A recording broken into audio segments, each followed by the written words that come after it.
Welcome back to my YouTube channel Alor Dishari. Here I will discuss practice set for paper 1 general paper. Today I will discuss 100 MCQ series for general paper with detailed explanation. If you not subscribe my channel, please immediate subscribe this channel. Okay, let's go. Question number 1. The main objective of teaching is scoring high marks in the examination, completing the syllabus thoroughly, option C, helping to get suitable placement, option D, creating lifelong learners. অর্থাৎ এখানে বলতে চাইছে teaching বা শিক্ষণের মূল উদ্দেশ্য কি? Scoring high marks in the examination, পরীক্ষায় বেশি নাম্বার স্কোর করা, কমপ্লিটিং দ্য সিলেবাস থ্রোলি, সিলেবাসটাকে শেষ করা, helping to get suitable placement, চাকরির জন্য সাহায্য করা, এবং option D, creating lifelong learners, অর্থাৎ এমনভাবে শিক্ষার্থীকে শিক্ষিত করা যাতে সেটা লাইফ লং হয়, অর্থাৎ জীবনে সেই শিক্ষাটা কাজে লাগাতে পারে। তাহলে দেখো এখানে অপশন ডি হচ্ছে right answer. The main objective of teaching is creating lifelong learner. Okay, second question, NMEICT stands for National Mission on E-Learning through ICT, National Mission on Education through ICT, National Mission on E-Governance through ICT, option D, National Mission on E-Commerce through ICT. এখানে সঠিক answer option B, national mission on education through ICT. এই কোশ্চেনটা previous ইয়ারে net set উভয়তেই বেশ কয়েকবার এসেছে, তো এটা এবারের জন্য important. Okay, next question, introducing internal assessment as part of the evaluation process is good because it help the teachers to. ইভালুয়েশনের যে প্রক্রিয়া সেখানে ইন্টারনাল অ্যাসেসমেন্টটা কেন গুরুত্বপূর্ণ টিচারের কাছে? কারণ encourage the student to behave well in the class, give weightage to the behavior of student in the classroom, know the formative process of the students, improve the aggregate score of the student. এখানে সঠিক answer হচ্ছে option C, know the formative process of the students. Okay, next question, a deductive theory is one that. Deductive theory কি? Deductive theory হচ্ছে allows theory to emerge out of the data, involves testing an explicitly defined hypothesis, allow for findings to feed back into the stock of knowledge, uses qualitatively method whenever possible. এখানে আমি তোমাদের দেখাবো ডিটেলসে deductive theory কি। দেখো রয়েছে inductive theory is an approach to research that starts with the observation and to end result the research is theory. Opposite দিকে deductive theory হচ্ছে is an approach to research that starts with the proposition of hypothesis and the end result of the research is confirmation or rejection. এখানে deduction থিওরিতে কি হচ্ছে, হাইপোথিসিসের ওপর base করে কোনো একটা রিসার্চের রেজাল্ট হয় কনফার্ম হয়, নাহলে রিজেক্ট হয়, আর এটা হয় পজিটিভ হবে নাহলে নেগেটিভ হবে। সো ডিডাকটিভ থিওরি কি বলছে, deductive theory is one that involves testing and explicitly defined hypothesis, অর্থাৎ এখানে যে হাইপোথিসিসটাকে নেওয়া হয় রিসার্চের জন্য সেই হাইপোথিসিসটাকে টেস্ট করা হয় এবং এক্সপ্লিসিটলি ডিফাইন্ড, অর্থাৎ বিশদে এটাকে ব্যাখ্যা বিশ্লেষণ করে তবেই স্থির করা হয়। So deductive theory is involves testing and explicitly defined hypothesis. Okay, চলো next question, which branch of philosophy deals with knowledge, its structure, method and validity, অর্থাৎ ফিলোসফির কোন ব্রাঞ্চে তোমার নলেজ অর্থাৎ জ্ঞান, স্ট্রাকচার, মেথড অ্যান্ড ভ্যালিডিটি রয়েছে? Logic, aesthetics, epistemology, metaphysics. দেখো এখানে সঠিক আনসার তো অবশ্যই এপিস্টেমোলজি। তো এপিস্টেমোলজি কি? এপিস্টেমোলজি হচ্ছে the theory of knowledge specially with regard to its methods, validity and scope. Epistemology is the investigation of what distinguishes justified belief from opinion. So its right answer is option C, epistemology. Next question. देखो 6 number. The method is psychological and imparts knowledge in a natural manner without any assumption or presumption. It is a scientific method which is based on visible elements or facts. This is the best method as it teaches the student to think for himself. As the result of acquiring knowledge through this find, the feeling of self-confidence and self-dependence is developed in the student. All the above are related to which method of teaching learning. এখানে যে চারটে মেথডের কথা চারটে statement রয়েছে, এই চারটে স্টেটমেন্টের মধ্যে এই চারটে স্টেটমেন্টগুলি টিচিং লার্নিং প্রসেসে কোন মেথডের মধ্যে পড়ছে? Deductive method, inductive method, prescriptive method and option D হলো মিক্সড মেথড। তো এখানে রাইট অ্যান্সার হচ্ছে inductive method. Next question, A null hypothesis is hypothesis of no difference. Obviously null hypothesis এ কোনো ডিফারেন্স হাইপোথিসিসের কোনো ডিফারেন্স থাকে না। দেখো আমি এখানে একটা এক্সপ্লেনেশন দিয়েছি, the null hypothesis and the research hypothesis. What is null hypothesis? There is no statistically significant difference between the sample means of two groups. Oppositely, research hypothesis ki there is a statistically significant difference between the sample means of two groups. এদিকে নাল হাইপোথিসিসে কি থাকছে?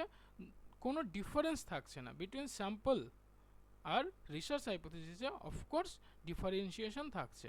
So null hypothesis is a hypothesis of no difference. সঠিক answer a null hypothesis is of no difference. চলো next question, the study of role of time in communication is known as। Communication যে process সেখানে তোমার সময়ের যে ভূমিকা সেটাকে কি বলা হচ্ছে? Chronemics, semiotics, paralanguage and kinesics. এখানে আমি সঠিক আনসার হচ্ছে ক্রোনোমিক্স।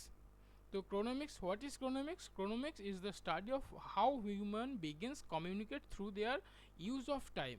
অর্থাৎ এখানে টাইমের যে রোল সেটার হচ্ছে বিশেষ একটি ভূমিকা রয়েছে। সেকেন্ড দেখো, we attempt to control time trying to use it more effectively. অর্থাৎ এখানে সময়টাকে বেশি করে গুরুত্ব দেওয়া হচ্ছে। So the study of role of time, সময়ের যে ভূমিকা সেই অধ্যয়নটিকে বলা হচ্ছে ক্রোনোমিক্স।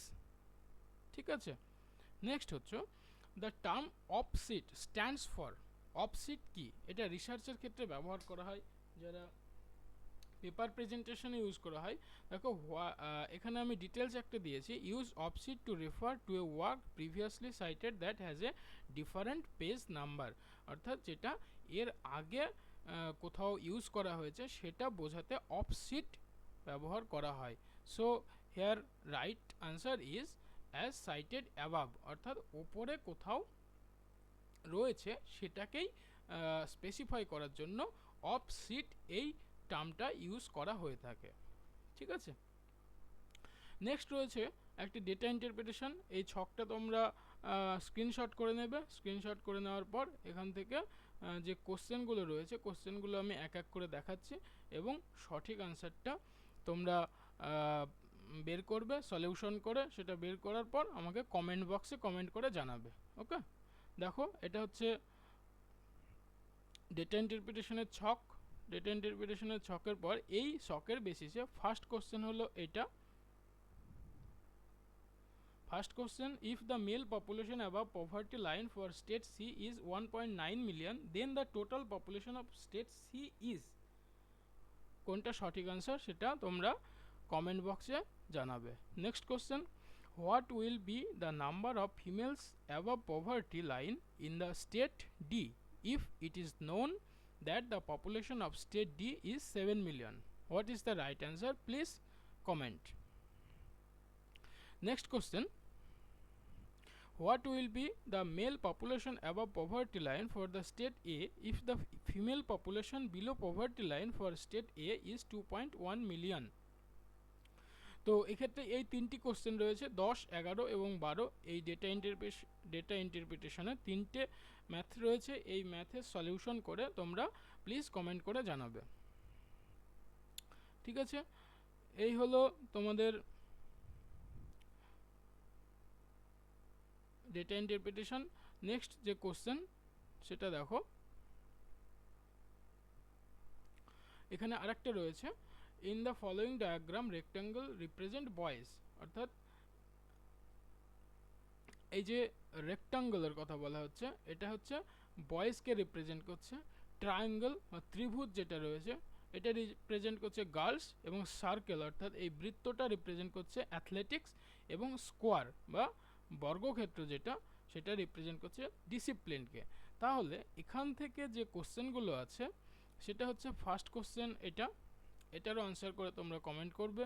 সেকেন্ড কোশ্চেন এইটা, এবং লাস্ট কোশ্চেন হচ্ছে what is represented by number 1, athletic boys, athletic discipline boys, athletic discipline boys and girls, or option D discipline boys. So এখানে সঠিক আনসারটা তোমরা সলিউশন করে আমাকে প্লিজ কমেন্ট বক্সে লিখে জানাবে। চলো next question, which of the following is not a millennium development goal? অর্থাৎ আমরা জানি যে মিলেনিয়াম ডেভেলপমেন্টের জন্য যে গোল অর্থাৎ উদ্দেশ্যগুলো ফিক্সড করা হয়েছে সেখানে 8টি গোল রয়েছে, তার মধ্যে কোনটি নয়? এখানে নিম্নলিখিত উদ্দেশ্যগুলির মধ্যে কোনটি মিলেনিয়াম ডেভেলপমেন্টের গোল নয়? তো চলো আমরা সংক্ষেপে দেখে নেব মিলেনিয়াম ডেভেলপমেন্ট গোলটা কি। দেখো, ইউনাইটেড নেশনসের 191 states and at least 22 international organizations committed to help achieve the following millennium development goals by 2015. এখানে 8টি গোল স্পেসিফাই করা হয়েছে। ফার্স্ট হচ্ছে to eradicate extreme poverty and hunger, অর্থাৎ দারিদ্র্য এবং ক্ষুধার্ত নিবারণ করা। To achieve universal primary education, অর্থাৎ সার্বজনীন যে প্রাথমিক শিক্ষা সেটার অর্জন করা। To promote gender equality and empower women, অর্থাৎ নারীদের ক্ষমতায়ন এবং যে লিঙ্গ বৈষম্য সেটা দূরীকরণ করা। নেক্সট হলো to reduce child mortality, to improve maternal health, to combat HIV, AIDS, malaria and other disease, to ensure environmental sustainability, to develop a global partnership for development. তাহলে এখানে আমরা কোশ্চেনটা দেখব যে মিলেনিয়াম ডেভেলপমেন্টের গোল নয় কোনটা। আমরা দেখেছি ইমপ্রুভমেন্ট ইন ম্যাটার্নাল হেলথ, অবশ্যই এটা গোল। এনশিওর এনভায়রনমেন্টাল সাস্টেনেবিলিটি, এটা গোল। এবং option D achieve universal primary education, যেটা ইউনিভার্সাল প্রাইমারি এডুকেশনের কথা বলা হয়েছে। তো অপশান এ, সি, ডি এই তিনটে হলো মিলেনিয়াম ডেভেলপমেন্টের উদ্দেশ্য। তাহলে বাকি পড়ে থাকলো কোনটা? Option B achieve universal access to safe drinking water, sanitation and hygiene. So এখানে রাইট অ্যান্সার হলো option B. Clear? Next question, the Taj Mahal is threatened due to the effect of hydrogen, chlorine, sulfur oxide and oxygen. তো এখানে সঠিক উত্তর sulphur dioxide. Next question, which of the following is the basic unit of study of ecology?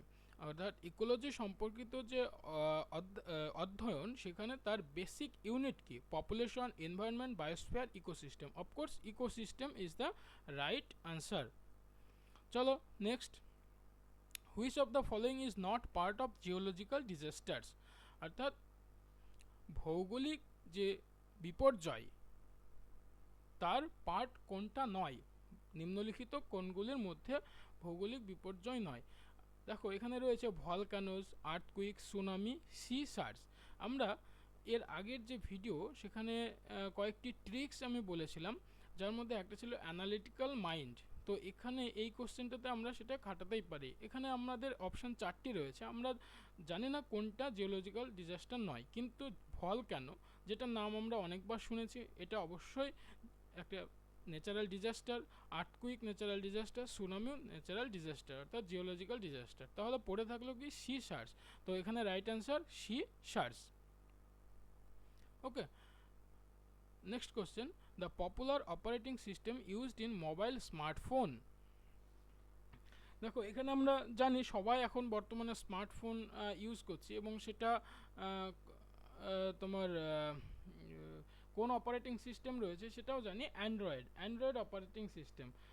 ঠিক আছে, তো এখানে right answer হচ্ছে Android.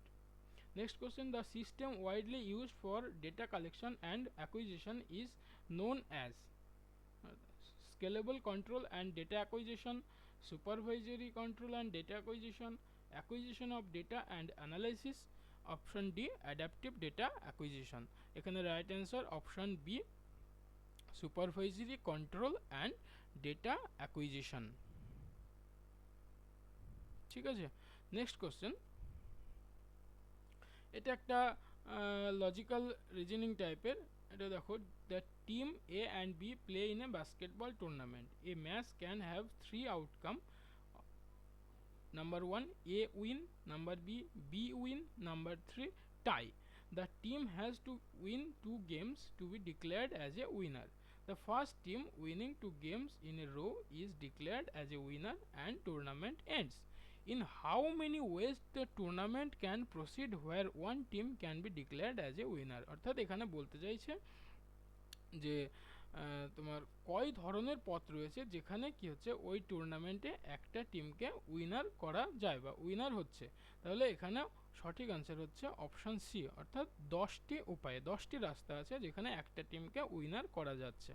Okay, next question, the number of 8-bit strings that can be formed beginning with either 111 or 101 is কত?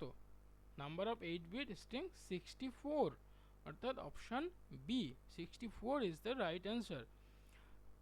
25 question, in a internet world computers connected to internet are identified by, এখানে IP address হচ্ছে সঠিক answer. তো friends, এখানে আমি 25টা MCQ details এক্সপ্লেনেশনের সাথে আলোচনা করলাম এবং যে 1000 এমসিকিউ সিরিজ নিয়ে আমি আলোচনা করব বলেছি, তো তার মধ্যে 25টি এমসিকিউ হলো। তো বাকি যে 975টা এমসিকিউ কোশ্চেন থাকলো, অবশ্যই এগুলো ইম্পর্টেন্ট কোশ্চেন আমি ডিসকাস করব। তো পরবর্তী সময় এই ভিডিওগুলি পেতে তোমরা সাবস্ক্রাইব করো, ভালো লাগলে বন্ধুদের সাথে শেয়ার করো এবং বাকি ভিডিও নিয়ে আমি খুব দ্রুত আসছি। ওকে, থ্যাংক ইউ।